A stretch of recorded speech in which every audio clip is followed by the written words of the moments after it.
ദൈവത്തിൻ്റെ അതിപരിശുദ്ധ നാമം വാഴ്ത്തപ്പെടുമാറാകട്ടെ. ഈ നോമ്പ് കാലത്തുള്ള ഈ പ്രത്യേക ധ്യാന ചിന്തയിലൂടെ കനാൻ പ്രവേശനത്തിന് വേണ്ടി ഒരുങ്ങുന്ന ദൈവദിനം വായിച്ചൊരുങ്ങുന്ന ശക്തി പ്രാപിക്കുന്ന ഒരു അനുഭവമാക്കി ഈ നോമ്പ് ധ്യാനം തീരട്ടെ. അത് നിങ്ങൾക്കെല്ലാവർക്കും, ഇത് കാണുന്ന കേൾക്കുന്ന എല്ലാവർക്കും സാധിക്കട്ടെ എന്ന് പ്രാർത്ഥിക്കുന്നു. പുറപ്പാട് പുസ്തകം 16-ാം അധ്യായത്തിൽ അവർ എലീമിൽ നിന്ന് യാത്ര പുറപ്പെട്ടു. പിന്നെ യാത്രയാണ്, അവർ വീണ്ടും യാത്ര ആരംഭിക്കുകയാണ്. ചെങ്കടൽ കടന്നു, വീണ്ടും യാത്ര ആരംഭിക്കുന്നു. ഇസ്രായേൽ മക്കളും ഇസ്രായേൽ ദേശത്ത് നിന്ന് പുറപ്പെട്ട 2-ാം മാസം 15-ാം തീയതി അവരുടെ സംഘമൊക്കെയും എലീമിനും സിനായ്ക്കും മധ്യമുള്ള സീൻ മരുഭൂമിയിൽ വന്നു.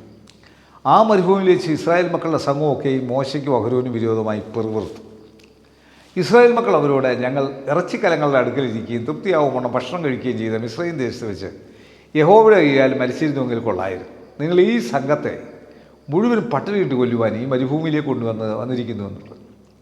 അപ്പോൾ യഹോവ മോശയോട്, ഞാൻ നിങ്ങൾക്ക് ആകാശത്ത് നിന്ന് അപ്പം വർഷിപ്പിക്കും. എൻ്റെ ജനം എൻ്റെ ന്യായപ്രമാണം അനുസരിക്കുമോ ഇല്ലയോ എന്ന് ഞാൻ അവരെ പരീക്ഷിക്കണം. അവർ പുറപ്പെട്ട് ഓരോ ദിവസത്തേക്ക് വേണ്ടത് അന്നന്ന് പെറുകിക്കൊള്ളണം. എന്നാൽ 6-ാം ദിവസം അവർ കൊണ്ടുവരുന്നത് ഒരുക്കുമ്പോൾ ദിവസം പ്രതി പെറുകുന്നതിൻ്റെ ഇരട്ടി കാണുമെന്ന് അരുളി ചെയ്തു.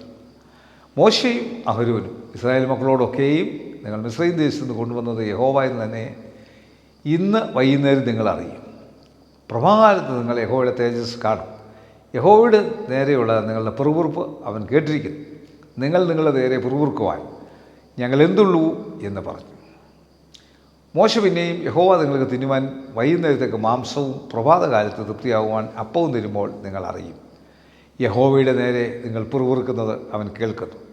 ഞങ്ങൾ എന്തുള്ളൂ, നിങ്ങളുടെ പിറുപിറുപ്പ് ഞങ്ങളുടെ നേരെയല്ല, യഹോവയുടെ നേരെ അത്രേ എന്ന് പറഞ്ഞു. പിറുപിറുക്കുന്ന ഒരു സമൂഹം നമ്മളും ഇങ്ങനെയാണ്. നന്മ കിട്ടും, എന്നാൽ ഏതെങ്കിലും തിന്മ വരുന്നുണ്ടെങ്കിൽ നമ്മൾ അതിനെ എതിർക്കുന്ന, അതിനെതിരെ പിറുപിറുക്കുന്നത് നന്ദിയില്ലാത്തൊരു സമൂഹമായി നമ്മൾ തീരാറുണ്ട്. ഒരിക്കലും അങ്ങനെ വരരുത്. ഇതാണ് ഇവിടെ സംഭവിക്കുന്നത്. അന്നേരത്തിന് അവിടുത്തെ പഴയ മിസ്രൈമിലെ ഇറച്ചിക്കല ഓർക്കുക. പണ്ടത്തെ കാര്യം പറഞ്ഞുകൊണ്ടിരിക്കുക. ഞങ്ങൾ അങ്ങനെ ആയിരുന്നു, ഇങ്ങനെ ആയിരുന്നു, മറ്റേതായിരുന്നു, മറിച്ചേതായിരുന്നു എന്നുള്ള പൊങ്ങച്ചമൊക്കെ അടിച്ചുകൊണ്ടിരിക്കുക. ഇവിടെ ദൈവം നൽകാൻ ശക്തനല്ല. അപ്പോഴാണ് ഈ മോശയോട് പറഞ്ഞ ദൈവം, യഹോവയായ ദൈവം മോശയിലൂടെ അവർക്ക് കൊടുക്കുന്നതായിട്ടുള്ള അനുഭവം. രാവിലെയും വൈകിട്ടും അവർക്കുള്ള ഭക്ഷണത്തിന് ക്രമീകരണം. അവരോട് മോശ യഹോവയുടെ മുമ്പാകെ അടുത്ത് വരികയും അവൻ നിങ്ങളുടെ പിറുപിറുപ്പ് കേട്ടിരിക്കുന്നുവെന്ന് ഇസ്രായേൽ മക്കളുടെ സർവ്വസംഘത്തോടും പറയുക എന്ന് പറഞ്ഞു. അഹരോൻ ഇസ്രായേൽ മക്കളുടെ സർവ്വസംഘത്തോടും സംസാരിക്കുമ്പോൾ അവൻ മരുഭൂമിക്ക് നേരെ തിരിഞ്ഞു നോക്കി യഹോവയുടെ തേജസ് മേഘത്തിൽ വെളിപ്പെട്ടിരിക്കുന്ന കണ്ടു. യഹോവ മോശയോട്, ഇസ്രായേൽ മക്കളുടെ പിറുപിറുപ്പ് ഞാൻ കേട്ടിരിക്കുന്നു.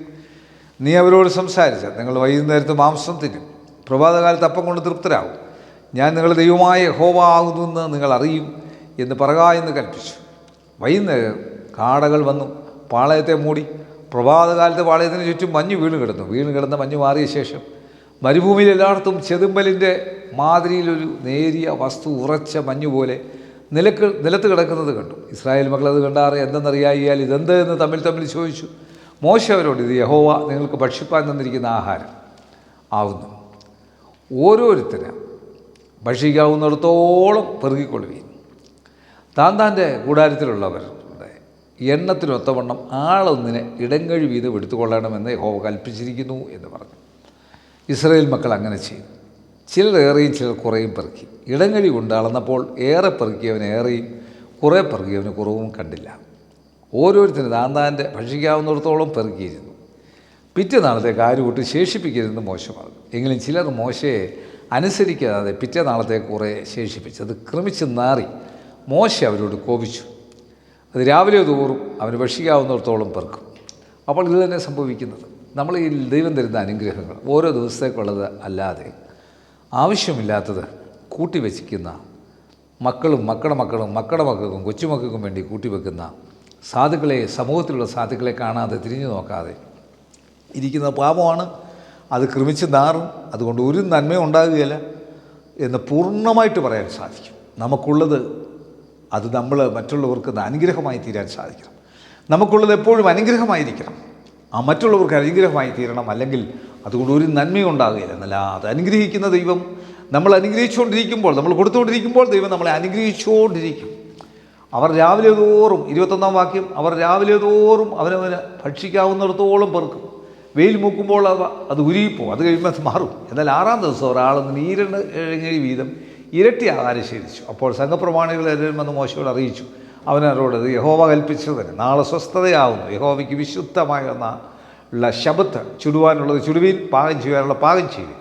ശേഷിക്കുന്നതൊക്കെ ഈ നാളത്തേക്ക് സൂക്ഷിച്ചു വെക്കുകയും ആ ശബത്തിൻ്റെ ആചരണം വളരെ കൃത്യമായിട്ടിവിടെ പറയുകയാണ്.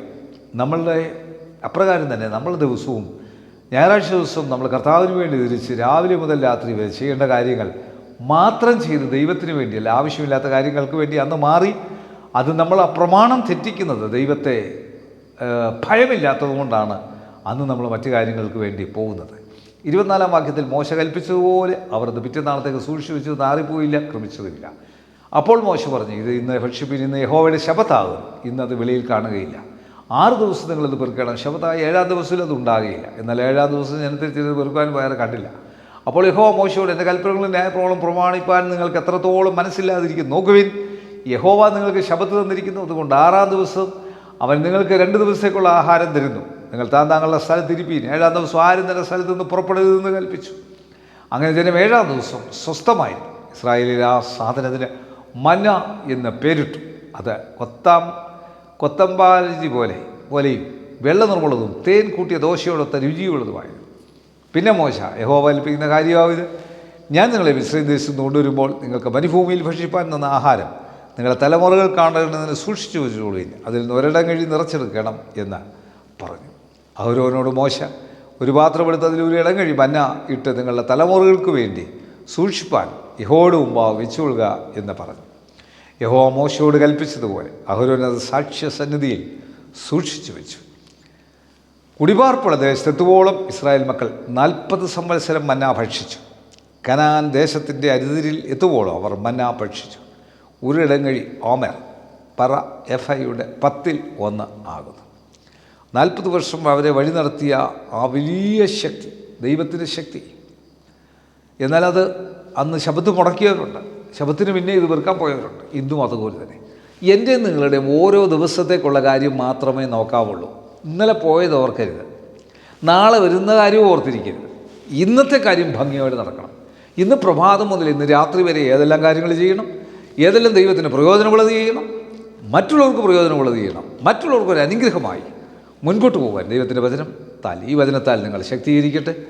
ഈ ആത്മീയ തീർത്ഥാടന യാത്രയിൽ ഈ നോമ്പ് ധ്യാനത്തിലൂടെ കനാനിൽ പ്രവേശിക്കുവാൻ ഇത് വായിക്കുന്ന, കാണുന്ന, കേൾക്കുന്ന എല്ലാവർക്കും കൃപ നൽകട്ടെ. കണ്ണുകടയ്ക്കാൻ പ്രാർത്ഥിക്കാം. കർത്താവേ, ഇസ്രായേൽ മക്കളെ വഴി നടത്തിയ ദൈവത്തിൻ്റെ പരിശുദ്ധാത്മാവിൻ്റെ ശക്തി ഞങ്ങൾക്ക് ഓരോരുത്തർക്കും അതത് ദിവസത്തേക്കുള്ളത് നൽകി ഞങ്ങളെ വഴി നടത്തുന്നതുകൊണ്ട് സ്തോത്രം.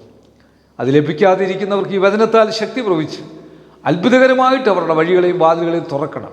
അത്ഭുതകരമായ വഴികളെയും വാതിലുകളെയും തുറക്കണം. യേശുവെ നന്ദി, യേശുവെ സ്തോത്രം, യേശുവെ ആരാധന, യേശുവെ മഹത്വം. യേശു മൂലം പ്രാർത്ഥന കേൾക്കണം നല്ല പിതാവേ, ആമേൻ. God bless you.